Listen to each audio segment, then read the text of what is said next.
बिस्मिल्लाहिर्रहमानिर्रहीम, अस्सलाम वालेकुम। This is Ayesha Nawaz.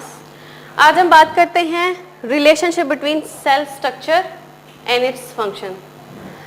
Cell के जो फंक्शंस हैं और स्ट्रक्चर्स हैं, इसके बारे में हम थोड़ा बहुत तो पहले पढ़ ही चुके हैं कि सेल का स्ट्रक्चर किस तरह से है और इसके फंक्शंस कौन से हैं। बेसिकली अगर हम किसी भी ऑर्गेनिज्म की बॉडी की बात करते हैं तो वो million and trillions of cells से मिलकर बनता है। अब हर जो सेल है उसका फंक्शन चेंज है, उसका स्ट्रक्चर भी चेंज है। कुछ साइज में ज़्यादा लार्ज होते हैं, कुछ स्मॉल होते हैं, कुछ का सरफेस एरिया ज़्यादा होता है, कुछ का कम होता है, किसी का फंक्शन कुछ होता है तो किसी का फंक्शन कुछ। हम लोग वन बाय वन इनके स्ट्रक्चर एंड फंक्शंस की बात करते हैं। सबसे पहले हम देखते हैं किसी भी सेल का साइज और उसकी शेप कितना मैटर करती है सेल के फंक्शंस को परफॉर्म करने के लिए। अगर हम बात करते हैं रेड ब्लड सेल्स की, जो कि हमारी बॉडी में क्या काम करते हैं, हीमोग्लोबिन को पिक करते हैं। उसके अंदर हीमोग्लोबिन होती है। उस हीमोग्लोबिन का काम क्या होता है कि वो बॉडी से ऑक्सीजन को पिक करती है। जब वो ऑक्सीजन को पिक करती है तो वो डिलीवर करती है ऑक्सीजन हमारे डिफरेंट बॉडी पार्ट्स में। अगर रेड ब्लड सेल्स ना होते या ये अपना फंक्शन प्रॉपरली परफॉर्म नहीं करते तो क्या होगा कि हमारे पास जो एब्सेंस या लैक ऑफ ऑक्सीजन होगा, जिससे हमें बहुत से प्रॉब्लम्स को फेस करना पड़ेगा। दूसरी बात हम करते हैं किसकी, नर्व सेल्स की। अगर हम बात करें नर्व सेल्स की तो रेड ब्लड सेल्स तो साइज उनका क्या था, शॉर्ट था। लेकिन अगर हम नर्व सेल्स की बात करते हैं तो नर्व सेल्स जो होते हैं वो हमारे पास लॉन्ग होते हैं, लंबे होते हैं, सिलेंड्रिकल होते हैं। अब इनका फंक्शन क्या है कि ये क्या करते हैं, मैसेज को क्या करते हैं, डिलीवर करते हैं from one part of the body to the other part of the body, या फिर ये ट्रांसमिट करते हैं नर्व इम्पल्सिस। इसलिए इनकी बॉडी जो होती है as compare to red blood cells वो क्या होती है, लॉन्ग होती है। अगर हम बात करते हैं जाइलम सेल्स की तो जाइलम सेल्स ज़्यादा लॉन्ग होते हैं as compare to nerve sales.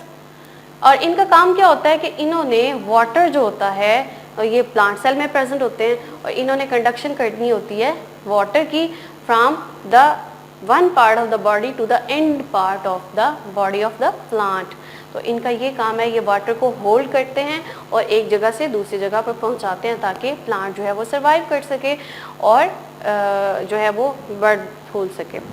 ये थी हमारे पास साइज एंड शेप। अगर हम दूसरी बात करते हैं इनका सरफेस एरिया और जो क्या है इनका वॉल्यूम रेशियो, तो कुछ हमारे पास ऐसे जो होते हैं सेल्स होते हैं जिनका सरफेस एरिया दूसरे जो एनिमल्स होते हैं उनसे क्या होता है, कम या ज़्यादा होता है।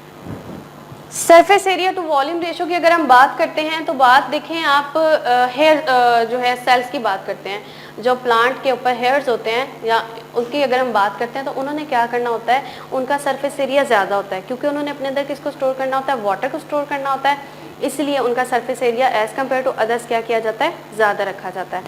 अब अगर हम बात करते हैं प्रेजेंस और एब्सेंस ऑफ ऑर्गेनेलिस, तो कुछ जो होते हैं हमारे पास स्पेसिफिक ऑर्गेनेलिस स्पेसिफिक सेल्स में प्रेजेंट होते हैं। सबसे पहले हम बात करते हैं प्लांट सेल की, तो प्लांट सेल को फोटोसिंथेसाइज करना होता है, इसलिए उनके अंदर क्या होते हैं, प्लास्टिड्स प्रेजेंट होते हैं। जबकि एनिमल सेल्स को फोटोसिंथेसाइज नहीं करना होता, इसलिए उनमें इन सेल जो इस ऑर्गेनेली है उसकी एब्सेंस होती है, मतलब कि उनमें प्लास्टिड नहीं होता। अब जो कुछ हमारे पास प्रोकैरियोट एंड यूकैरियोट की बात करते हैं, तो जो प्रोकैरियोटिक सेल्स हैं उनमें कॉम्प्लेक्स ऑर्गेनेलिस प्रेजेंट नहीं होते, जस्ट लाइक एंडोप्लाज्मिक रेटिकुलम नहीं होता, जस्ट लाइक गोल्जी प्लेटस नहीं होता, उनमें माइटोकॉन्ड्रिया एक्सेट्रा, उनमें ये सारी चीज़ें प्रेजेंट नहीं होती। और जबकि अगर हम यूकैरियोटिक की बात करें तो इनमें ये सारे कॉम्प्लेक्स ऑर्गेनेलिस प्रेजेंट होते हैं। तो इस तरह से ये क्या करते हैं, एक दूसरे से डिफ्रेंशिएट करते हैं। हम बात करते हैं कि जो हमारे सेल्स हैं वो किस तरह से पूरी बॉडी में किस तरह से अपना रोल प्ले करते हैं, क्या उनकी फंक्शनिंग होती है।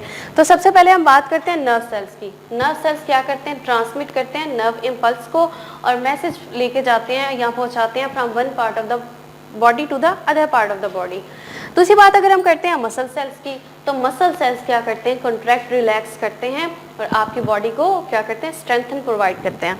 अगर हम बात करते हैं रेड ब्लड सेल्स की या वाइट ब्लड सेल्स की, तो रेड ब्लड सेल्स का काम अभी हम थोड़ी देर पहले हमने पढ़ा कि ये क्या करते हैं, कैरी करती हैं ऑक्सीजन को, हीमोग्लोबिन होता है इनमें, ऑक्सीजन कैरी करते हैं और हमारी बॉडी में ऑक्सीजन तमाम जिस्म के जितने हिस्से होते हैं उनको ऑक्सीजन प्रोवाइड करते हैं। जबकि वाइट ब्लड सेल्स की अगर बात करते हैं तो वाइट ब्लड सेल्स का काम ये होता है कि ये जितने भी फॉरेन एजेंट्स होते हैं उनको उनके ख़िलाफ़ जो है वो क़ुव्वत मदाफ़ पैदा करते हैं, हमें लड़ना सिखाते हैं और हमें डिजीज़ से बचाते हैं।